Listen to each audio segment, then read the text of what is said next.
Long ago, in a faraway land, there lived a beautiful princess with lips as red as a rose, hair as dark as a raven's wing, and skin as white as snow. She was so pale and lovely that her mother named her Snow White. Snow White's mother died when Snow was very young. Years passed, and the king soon remarried. Oh, such a lovely night it is. I wish my mother was here to see it. New queen was gloriously beautiful, but wicked and extremely vain. In fact, her greatest concern was that her beauty towered above all others. She used dark magic to make sure it was so. Every day she would go to her magic mirror and ask, "Mirror, mirror on the wall, who is the fairest of them all?" The mirror would always tell the queen that she was the fairest. Mirror, mirror on the wall, who is the fairest of them all? You are fairest of all, my queen. The wicked queen did not bother trying to be a mother to Snow White. She was too busy adoring herself and throwing parties with her friends. Poor Snow White was very alone. She stood by the window and gazed at the stars, dreaming of the day someone would love her. Oh, what a grand party! You look gorgeous. A toast to the fairest in the land, me. Maybe one day I will meet a young man, maybe a prince.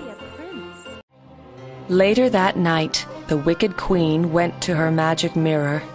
"Mirror, mirror on the wall, who is the fairest of them all?" This time the mirror said something the wicked queen did not expect. "Snow White is the fairest of them all." The wicked queen grew wild with jealousy and let out a great scream. What? What did you say? Snow White is the fairest, my queen.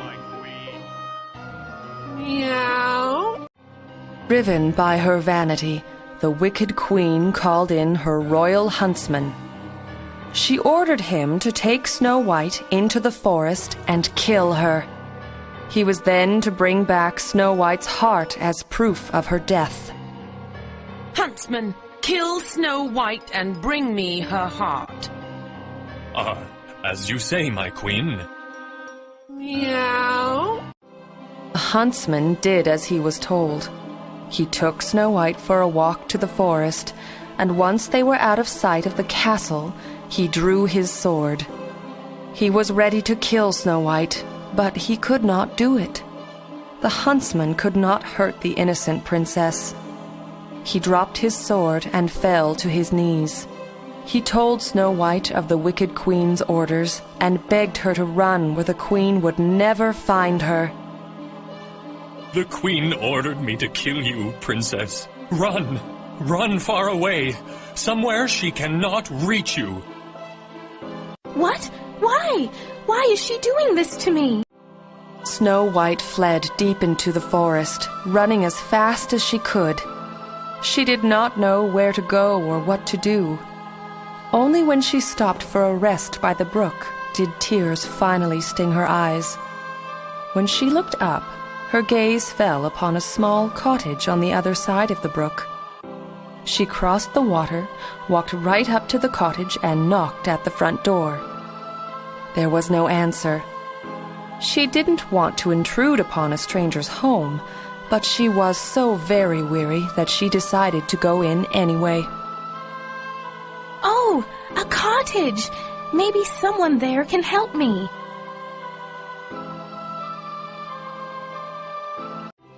No one was inside the cottage. However, she did find 7 little plates and 7 little glasses on a small table. In the corner there were 7 little beds lined up in a row. She saw the beds and collapsed onto the mattresses, falling asleep instantly. Now, This cottage just happened to belong to 7 dwarfs, and when they returned home from work, they were shocked to find a girl lying across their 7 beds. They started to bicker among themselves about what to do. What? Who's there?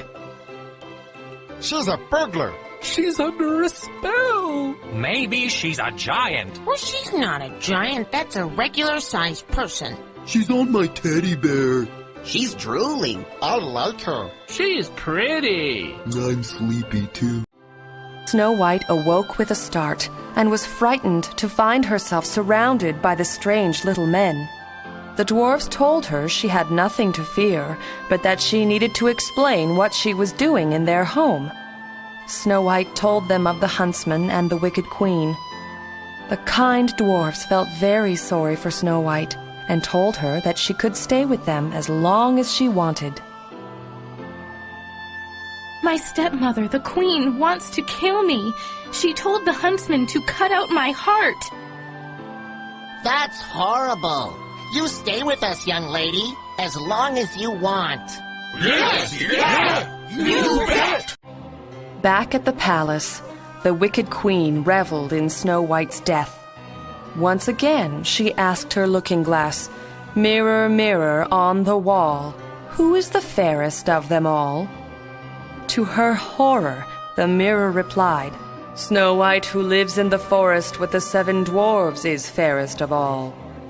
The wicked queen was furious. It was clear that she was going to have to kill Snow White herself.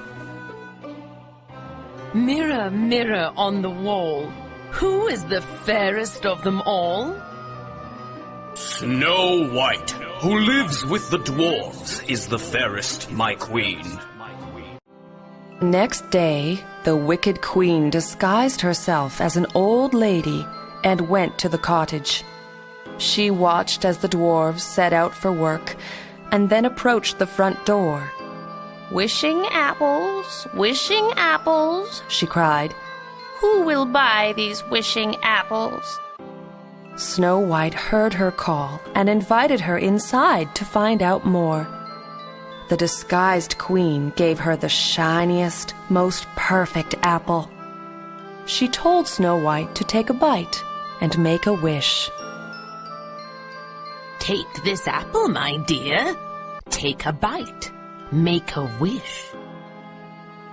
I wish I had someone to love me.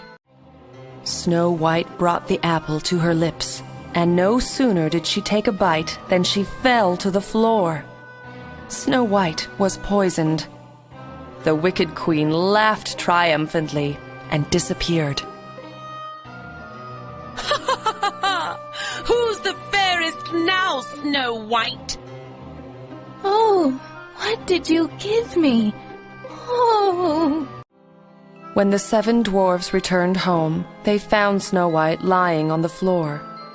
They tried everything to revive her, but nothing worked. They were certain that Snow White was dead. The dwarfs placed their beloved princess in a coffin made of glass and placed it outside their cottage. They gathered flowers and put them around her as they mourned. It just so happened that at that very moment, a handsome young prince was passing by. He saw Snow White and fell instantly in love with her. What a beautiful girl. What's happened to her? We're not sure. We think she was poisoned. Poor Snow White! She should never have taken food from a stranger. The prince examined Snow White closer. He did not think she was dead, but under some sort of spell.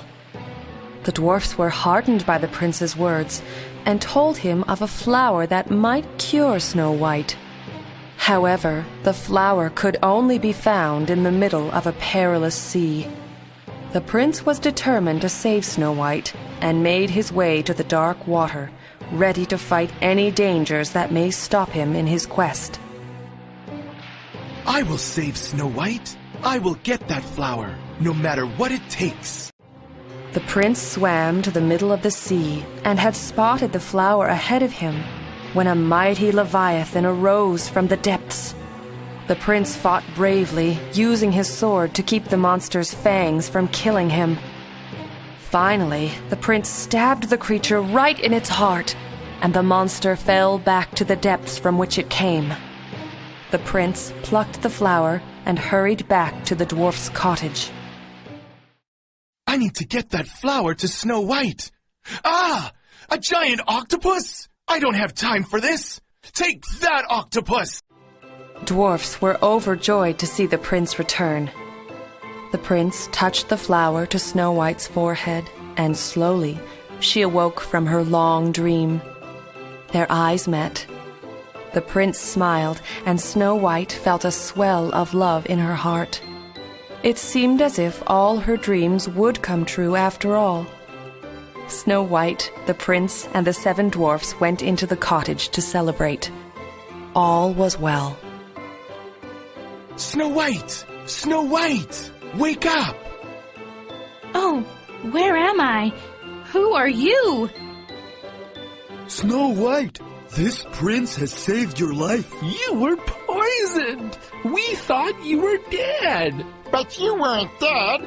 Thank goodness. I'm so happy! Let's celebrate! Oh, bacon pie. Not apple pie, though. And after we celebrate, we go smash that magic mirror. What do you say?